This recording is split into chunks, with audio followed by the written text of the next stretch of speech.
ডাল নিয়ে নিয়েছি রান্না করার জন্যে।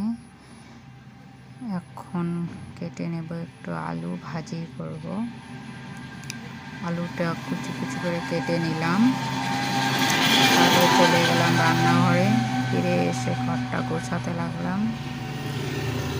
জামা কাপড় শুকোতে দিয়েছিলাম, সেগুলো তোলা হয়েছে, ওগুলো এখন গুছিয়ে ধুচ্ছি। বন্ধুরা, তোমাদের সাথে কথা বলতে বলতে আমার ঘর গোছানো হয়ে গেল। এখন চলে যাব রান্নাঘরে। দেখো, ডাল আর ভাত প্রায় হয়ে আসছে। কলে পরে চলে আসলাম। বাবু স্কুল থেকে আসছে, জামা কাপড় ধোয়ার জন্য ভিজিয়ে দিলাম। এদিকে তো আমার রান্না বসানো আছে, এদিকে রান্না হচ্ছে, এদিকে রান্নার সাথে সাথে পরের কাজগুলো করে নিচ্ছি। চলে এলাম রান্নাঘরে। একটু ডাল সেদ্ধ হয়ে গেছে, ডালটা নামিয়ে নিলাম। তারপরে পাঁপড়টাকেও ভেজে নিলাম। পাঁপড়টা ভেজে নেওয়ার পরে এখন আমি ডালটা বসিয়ে দেব। এদিকে ভাতও আমার হয়ে আসছে, পাঁপড় ভাজা হয়ে গেছে। এবার ডাল সম্বরে দিলাম, একটু হলুদ দিয়ে নিলাম, তেলটা ছিটকাবে না। ডালটাও চড়ে দিলাম।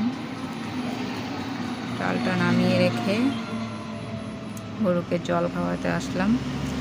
গরুকে জল খাওয়াতে বালতিতে ছিল ভুট্টা, ওগুলোই জল দিয়ে ভালো করে ধুয়ে গরুকে দিয়ে হাত মুখ ধুয়ে চলে আসলাম রান্নাঘরে। দেখুন, আলু ভাজিও আর হয়ে গেছে। তারপরে এখন চলে যাব খাওয়া দাওয়া করতে।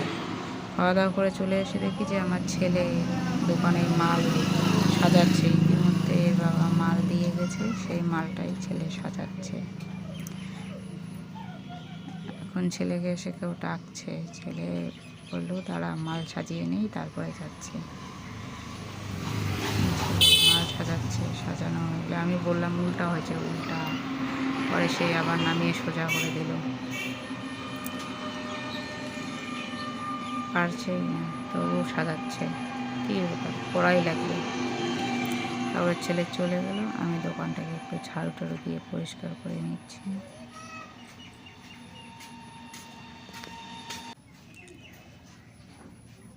ঝাড়ু টাড়ু দেওয়া হয়ে গেল। এখন হাত মুখ ধুয়ে দোকানে বসবো। টাটা, বাই বাই বন্ধুরা, আবার দেখা হচ্ছে নেক্সট ভিডিওতে।